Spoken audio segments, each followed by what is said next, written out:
me! No! God knows I want you, but you don't get to destroy who I am. You will go back to prison, and you will live the rest of your miserable life in a cage, knowing you'll never have Vanessa. That this city rejected you. It beat you. I beat you. In this moment, what stopped Matt from killing Kingpin? Why didn't he go through with it? First, we have to examine how Matt has been consistently struggling with his moral framework for the entirety of the show. The weight of his actions, as well as his inaction, have made him question whether or not his way of vigilantism is what's best for Hell's Kitchen. In Season 1, he is used to crime fighting on a lower level. Then, as he slowly uncovers a massive criminal underworld and the influence that Fisk has, Matt then has to examine whether killing someone that powerful, who seems to get away with anything, might be what's best. In Season 2, his interactions with the Punisher push him even further on this point, and I expand on their dynamic further in my previous video. Baby. Yeah. Your way is what it's gonna take. I just want you. No. That's not how it works. This is where the brilliance of Matt's character arc in Season 3 comes into play, because at the end of the previous season, Daredevil is fighting ninjas with no heartbeat and characters that can become resurrected from the dead, and the show started to stray from the gritty realism it was founded upon. Now in Season 3, with his recent injuries from the Defenders, it dials it back to when he has trouble fighting two average criminals. This season starts off in a slower, more grounded setting that has Matt dwell on the fundamentals of his religious ideology. And with him taking shelter in the basement of the church he grew up in, the writers are able to expand even more on how important Catholicism is to Matt's principles.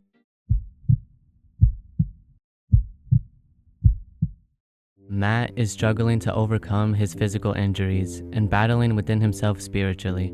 At this point, he has pushed away those closest to him, those which he loves and once needed in his life. Someone once told me that warriors were meant to be alone. That caring for people would make me weak. Now, he feels in order to become the darker vigilante who murders people, he has to isolate himself in that mindset and detach himself from having a real life. If he had friends to tether him to his more joyous and hopeful side, then he won't be able to become the darker person he wants to be. You put on that mask because it lets you feel all right with who you really are. It lets you hurt people. It makes you feel like it's for something important, something good, maybe even for God. But that ain't the truth. And we both know it. Catholicism has played a crucial role in Matt's life, and he has been trying to coincide those beliefs with his vigilantism ever since the first episode. Forgiveness, redemption, and hope are all virtues he finds in religion. So not only does he believe in those virtues for the criminals he will be stopping, but he relies on God's forgiveness for him taking the law into his own hands and hurting others. There are several accounts of religiously justified killings throughout the Bible, so since Matt had previously had thoughts that what he was doing was righteous, maybe he thought that he could eventually get God's blessing to change his code. There are times throughout the series where Matt is asking the priest for forgiveness for what he will do, even when it's just regular vigilantism, and then other times when he's trying to justify to himself why he should murder Fisk. So all these different ideas and outlooks about what he thinks he should do or what God would say to do are bouncing around his head continuously, with the main constant being that he's trying to do what's right. He becomes more and more hopeless in Season 3 and makes an analogy between his life and Job from the Bible, who went through horrible torments from God as a test to his faith. I suffered willingly. I gave my sweat and blood and skin without complaint because I too believed I was God's soldier. Well, not anymore. I am what I do in the dark now. So is it a possibility that God is putting Matt through all this torment so he can get the strength to bring his judgment and wrath upon Kingpin? Or is Matt just spiraling into a state of nihilism and vengeance? In front of this God, I'd rather die as the devil than live as Matt Murdock. The corruption of ideals and the internal clashing of opposing convictions is also explored in FBI agent Benjamin Poindexter. He is a man that needs a strict set of rules and routines to live by as his way of coping with his disturbing childhood. When he first interacts with Fisk, he shows no empathy or compassion towards him at all. He is just doing his job and thinks of him as an evil criminal. Then, when Fisk gets ambushed, Dex is able to release a bit of violence he has built up inside of him, and Fisk takes notice. Kingpin is like a conniving animal that sinks his teeth into a vulnerable area and keeps pressing until he breaks you. An amazing aspect of Wilson's character is how much research and time he puts into learning everything about those around him and doing whatever is necessary to make them a weapon for him. He has no regard for anyone except Vanessa and sees people as potential tools to be crafted and molded for his bidding. The way he blackmails upper members of the FBI and takes control of his incarceration is so thrilling to see, putting people like Agent Nadeem in impossible situations where every choice they make will result in a loss to themselves in one way or another. Wilson goes so far as to stop Nadeem's family members' insurance coverage for their cancer treatment so that Nadeem becomes financially unstable and desperate. He gets Foggy's brother in debt, so he has leverage to stop Foggy from publicly tarnishing his name. And as usual for people like Melvin, he still has them under his thumb by just threatening the lives of those they care about. I think one of the most uncharacteristic things Matt does when he is in his darkest mindset is how he treats Melvin when he learns he's working for Fisk again. Matt knows he doesn't actually want to and is being coerced by Fisk, but now doesn't seem to have the empathy for Melvin that he once had. You can't help Melvin. He made his bed when he went back to work for Fisk.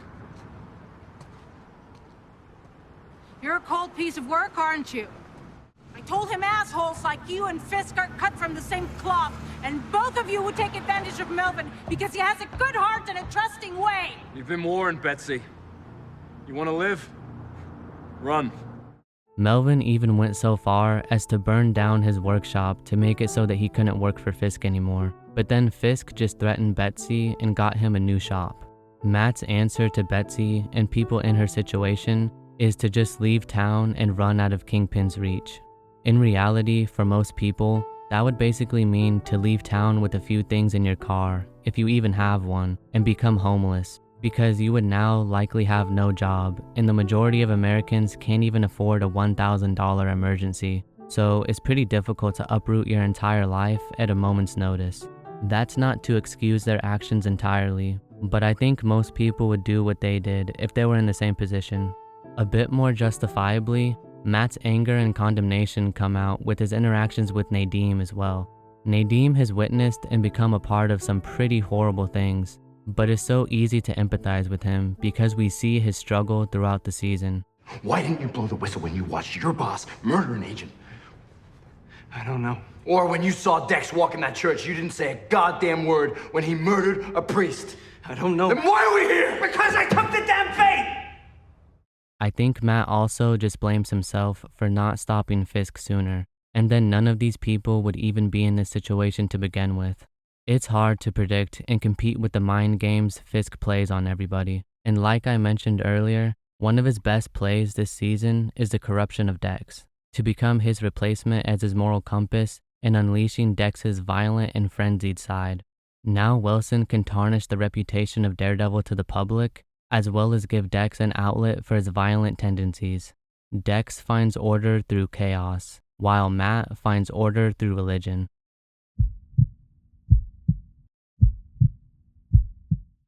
But it's not Frank's decision who lives or dies. That's up to God. I can understand why why anyone would seek vengeance for something after losing it the way that... No. That's not the same. Vengeance is not justice. What he's doing is completely wrong. But right or wrong, you can't deny that it works.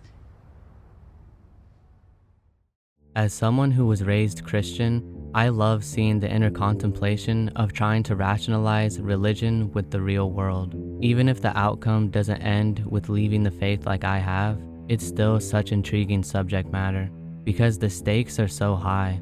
The concern is battling over good versus evil, eternal damnation or eternal bliss with God. Those that believe in religion really believe it and have often been raised accepting those views to be truth. so it's really difficult to abandon those ideas that are so ingrained within you. Catholicism is so rooted in Matt's upbringing that it's hard for him to still live by those tenets after experiencing the harsh realities of life. Although he never seems to question the existence of a God much, he constantly struggles with the eternal punishment and consequences that taking a life can bring. He's worried about the damage that will come to his eternal soul by killing Fisk, and if that's worth the good that it will bring to people now.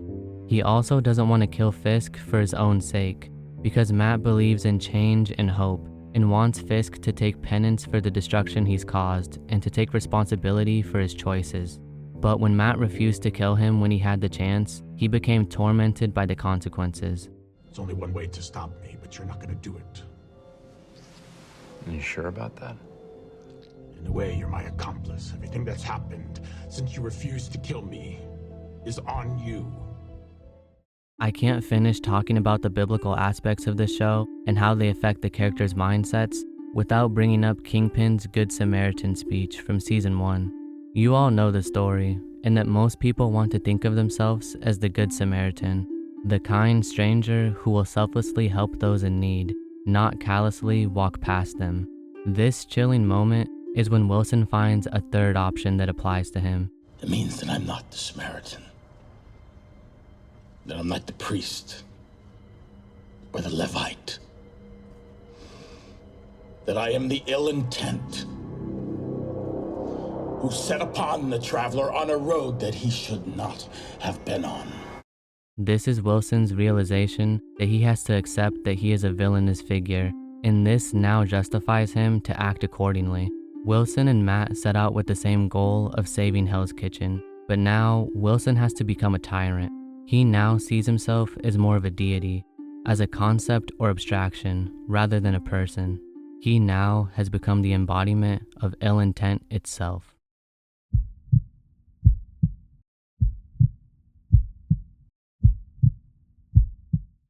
Now, returning to the climax of this season, with the knowledge of the characters' internal struggles with morality, what actually stops Matt from killing Kingpin here? Matt can't kill him with his wife watching from across the room. Vanessa being right there, begging Matt to stop, screaming that he show mercy. It humanizes Fisk and reminds Matt of who he wants to be. With that in mind, this moment is very similar to another scene where someone is struggling with their morals and is about to take the drastic step of personally ending someone's life. The Martha moment from Batman v Superman. Our two heroes are both worn down from the exhausting life of crime fighting and tired of all their hard work not having long-term effects. They are both starting to give into their darker impulses and wanting to become a more brutal version of themselves, and they have both isolated themselves from others to try and accomplish this. But in the moment when they have the target of their rage and opposition in their grasp, the women whom the victims love most come to their rescue and humanize them to their soon-to-be executioners. Lois tells Bruce that Martha is Clark's mother's name, showing Bruce that Superman isn't the foreign, mysterious threat that he's thought of him as, but he's grown up here on Earth and is similar to Bruce in more ways than not, and maybe he deserves to be trusted. Bruce also doesn't want to become like the man who took his own mother away. He has given up on hope in life, but his encounter with Clark in this film restores his hope in humanity. I failed him in life. I won't fail him in death. So in that aspect, I love the similarity in these two scenes. Matt also doesn't want to let Fisk win, not just because of his ego, but because it would corrupt who he is. I love how seriously this content takes the characters and shows the heartbreaking emotion they have and how they take responsibility and contemplate the consequences of their actions.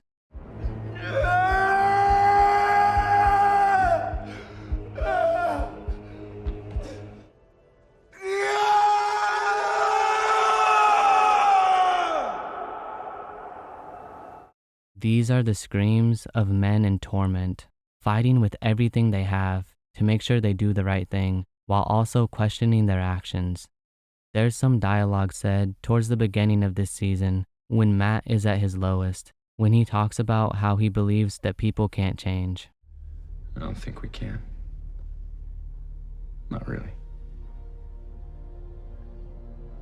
think we come into this world who we are. Or maybe we get a little nicer. Or a little angrier. We can't change our fundamental nature. In the end, it looks like he was right, but not just in the pessimistic way he thought about Fisk, but he was right about himself as well, because after all this, he still is Daredevil.